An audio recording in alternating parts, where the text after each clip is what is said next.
Hoy, como les decía al inicio del programa, políticamente han pasado cosas interesantes. La primera es que se habló de una reunión entre dirigentes, representantes del partido La Estrella, del APRA, con Fuerza Popular, Keiko Fujimori y compañía. Esto al final no se dio, pero se ha postergado hasta el lunes. Y además en el Congreso se estuvo debatiendo esto que tiene que ver con la modificación, el cambio en el Código Penal.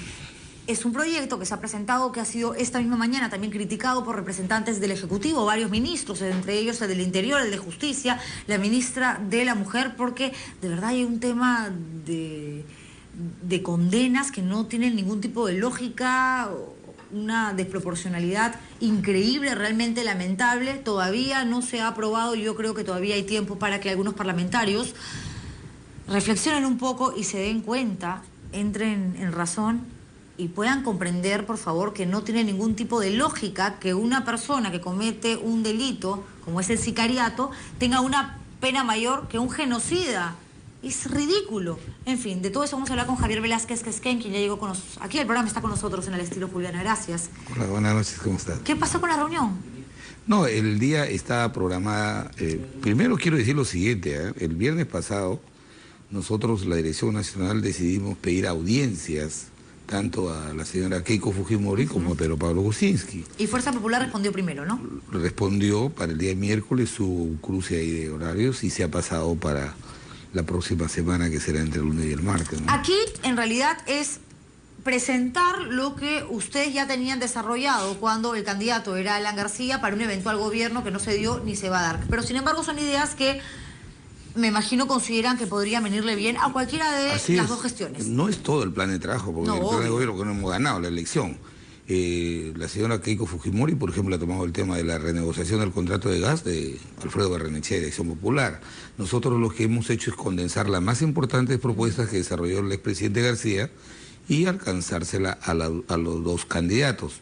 Solamente hemos recibido la anuencia de reunirnos de la señora Keiko Fujimori, pero que en los próximos días también lo haga el señor Pedro Pablo Kuczynski, ¿no? ¿De Peruanos por el Cambio todavía no hay señales de humo, nada, ni una...? No. No hemos tenido ninguna respuesta, pero bueno, sus razones tendrán y nosotros, como te repito, nosotros no queremos hacer ningún acuerdo político, ninguna alianza, lo que queremos es, en la línea y coherentemente con lo que hemos acordado de dar libertad a la militancia para que voten por alguno de los dos candidatos, en esa línea nosotros tenemos que generarle a los cerca de 900.000 ciudadanos que votaron por la Alianza Popular de que les estamos entregando a ambos candidatos las principales propuestas. Por ejemplo, en el norte, mucho la gente respaldaba el tema del seguro de prestación de salud y de jubilación para los taxistas y mototaxistas, que ha sido tomado por la señora Keiko Fujimori.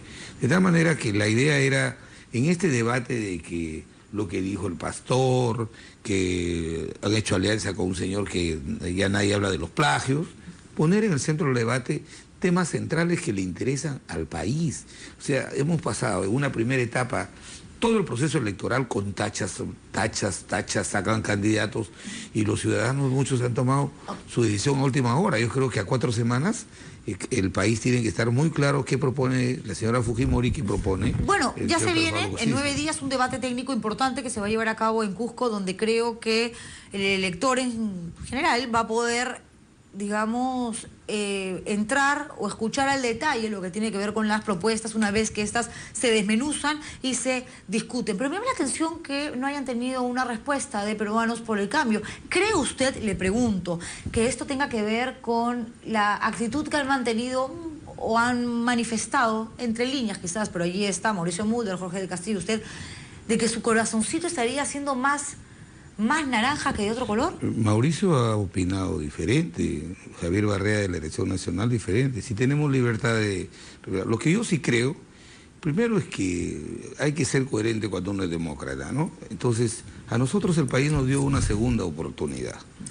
Y yo sí creo que no pueden haber este tipo de vetos, ¿no? El único mecanismo para sacar de la carrera electoral a una persona es las urnas, las ánforas. Pero este tipo de actitudes como la del pastor, por ejemplo, homofóbica, ¿no? Queriendo descalificar, Yo también podría decir, ¿cómo es posible que si hace 6 semanas todos reprobaban la conducta del señor Acuña, ya nadie se olvida de los plagios? De acuerdo, es lo que le preguntaba a Carlos Cruz ahora. Perdón, nadie se acuerda de que ese señor se robó las ideas de su profesor y la presentó como de él. Sí, total. Y ahora resulta que no dicen nada, entonces solamente ¿por qué? ¿Pero qué le parece más grave? ¿El hecho de que a César Acuña le haya provocado apoyar a PPK o que un pastor que apoya también se ha adherido a Keiko Fujimori diga que la homosexualidad es una aberración sexual? Mi calificación sería subjetiva, no tiene importancia. Lo que tiene importancia ahora es que es absolutamente democrático y válido que los ciudadanos apoyen a una u otra candidatura, porque las dos tienen origen del sufragio. O sea, querer estigmatizar una candidatura diciendo que por el pasado, que por...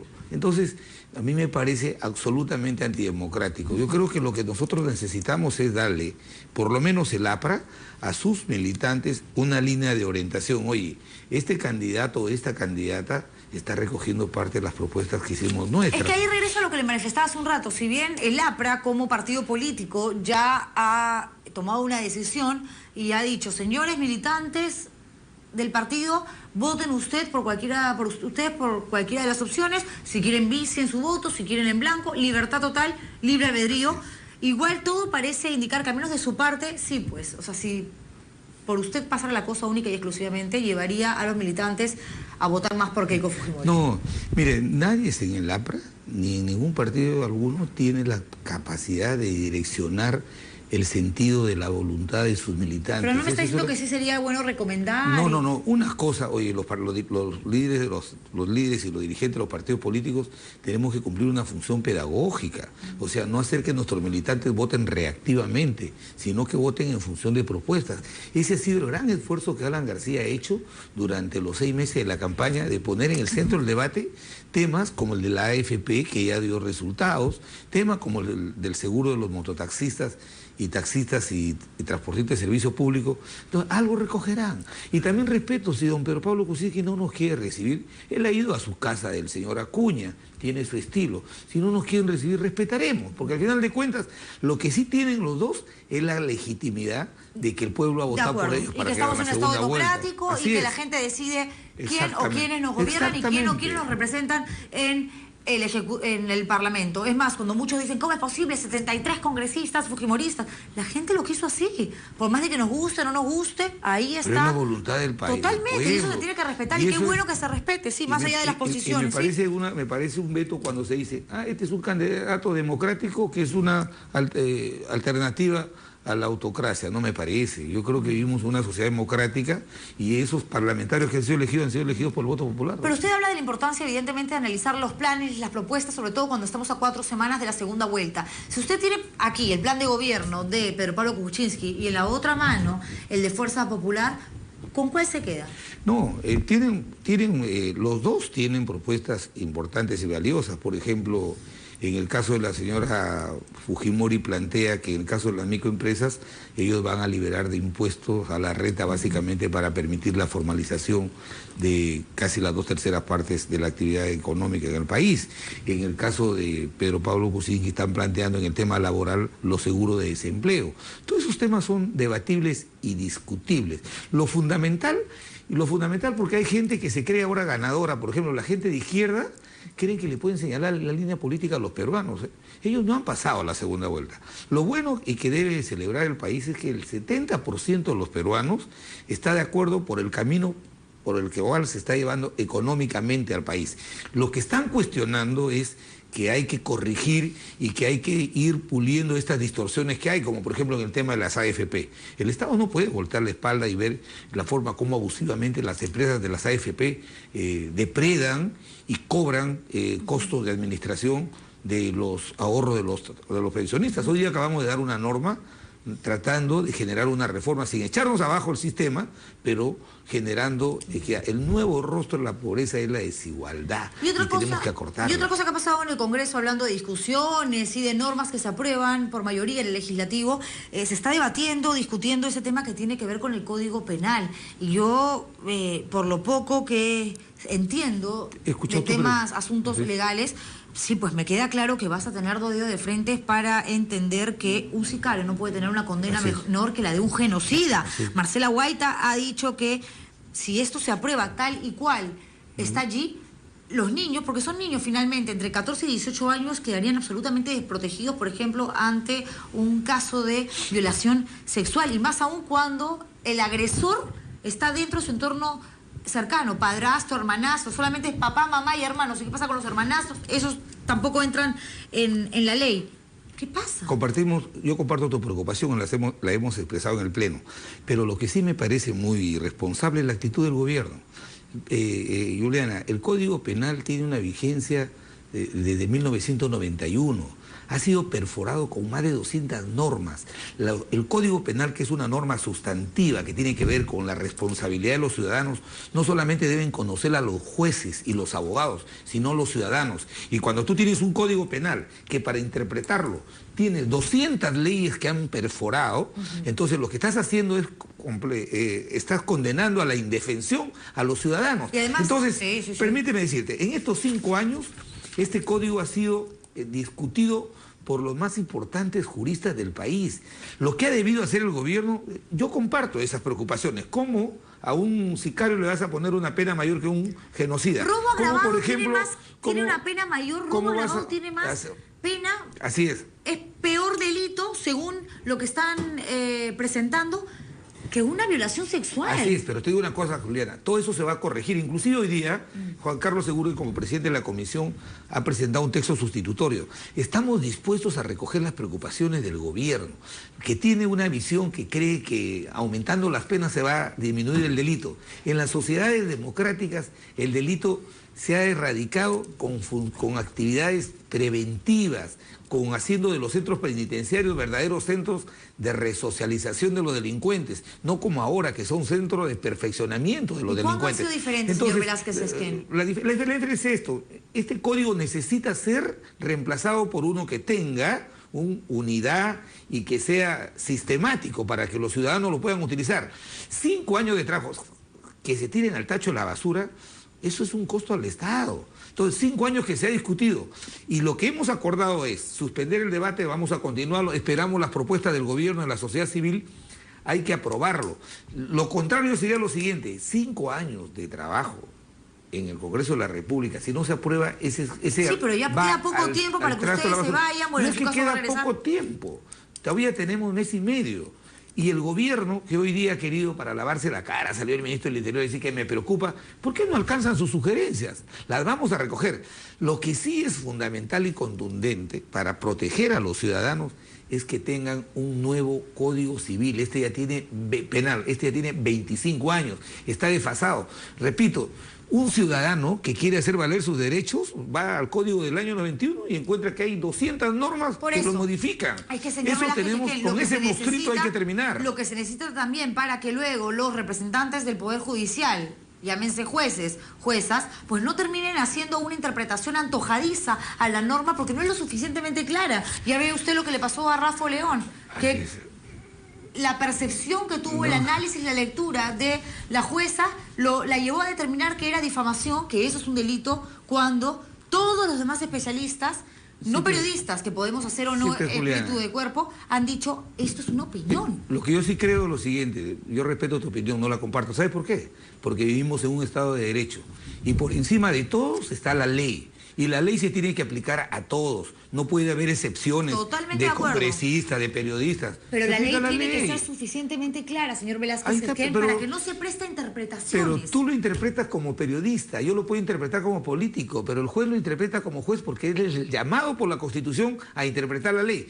Por eso me parece muy bien que en ese caso planteen una apelación. Un colegiado le dirá al juez, te doy la razón o no te doy la razón. Pero en un Estado de Derecho hay que respetar las decisiones jurisdiccionales. Y nadie va a decir que no se respeta, ahí está la jueza. Y justamente este tipo de vacío de interpretaciones un poco abstractas tienen que ver que no hay un código civil que esté actualizado. Este código del año 91. Por eso, si van a actualizar, si van a modificar, si va a haber un nuevo código procesal penal, pues caramba, que llene justamente esos vacíos y que nos dé la confianza. Juliana, lo fundamental es que tiene que aprobarse, tiene que haber un nuevo código civil por el bien de los peruanos. Todas estas preocupaciones legítimas y justificadas que tú has expresado, las vamos a recoger. Lo que no podemos es echar al trasto de la basura 5 años de trabajo de la comisión especial que ha elaborado el nuevo Código Penal del aporte de técnicos.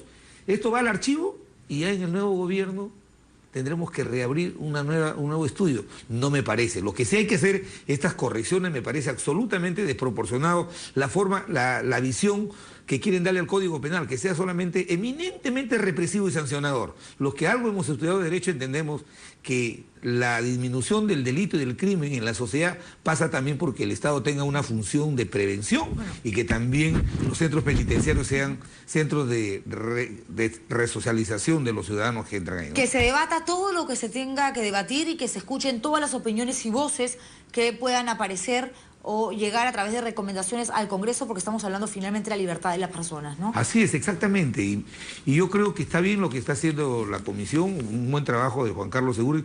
Durante 5 años se ha discutido y el gobierno a la hora 11ª viene a decir que le preocupa. Lo que debe hacer es alcanzar sus aportes, como el que has hecho tú, por ejemplo, y muchos ciudadanos, y no lo vamos a aprobar de la noche a la mañana. Son 650 y tantos artículos que no se pueden aprobar en 2 horas, en 3 horas. Por eso hemos suspendido el debate, recogeremos las sugerencias, volveremos a reabrirlo la próxima semana, nos tomaremos otra semana, pero lo que sí tiene que tener el Perú es un nuevo Código Penal, no solamente para que los jueces administren bien justicia, no solamente para que los abogados defiendan bien a sus patrocinados, sino fundamentalmente para que los ciudadanos puedan tener un texto unificado, sistemático, que les permite establecer cuáles son sus derechos y cuáles son sus... Pero mire que al final me terminó dando la razón, para que los jueces sancionen, condenen de la mejor manera. Sí, pues porque a la hora, efectivamente son ellos los conocedores de la materia, de cada una de las normas que forman parte del Código Penal, el actual, el vigente, pero sí, pues con la libertad que tienen, porque son representantes del Poder Judicial y porque estamos en un Estado de Derecho, de ellos determinar si castigan, condenan, como solicita el Ministerio Público, archivan el caso, lo regresan o dar una condena mayor, tienen tanto poder en sus manos que no puede esto, digamos, dar cabida a las interpretaciones, pues de ninguna manera. Liliana, porque sabes que hay la pluralidad de la instancia y también hay organismos que resguardan los derechos constitucionales como el Tribunal Constitucional. Hablando de derechos, ya que es abogado, defiéndame. Mire usted cómo se mete toda la producción, ya termina el programa, se nos va la móvil. Eso es un maltrato. ¿Esto es maltrato psicológico o no? ¿Qué dice usted, señor Velázquez Esquel? No son las reglas. Es otra recomendación, ahí está otra recomendación. Para el presentamos nuevo... un proyecto de ley en ese sentido. Sí, caramba, mira cómo se mete, me mandan mensajes, se nos va la móvil. Rocío Ramos acá hace lo que le da la gana. Rosa Benedicta ha entrado recién hace 2 días esa choradaza. Un poco de respeto, señores. Gracias. Vamos, me dice acá Oscar. ¿Qué pasa, Oscar? ¿Qué pasa? Se acaba de casar, pues la señora está que exige como tiene que ser. Por ti, Oscar, termina el programa. Porque tú sí te lo mereces, tú no, Rocío, no me hables. Perfecto, señores. Nos reencontramos mañana con más aquí a las 11 de la noche en el estilo Juliana. Durman bien. Chao. Muchísimas.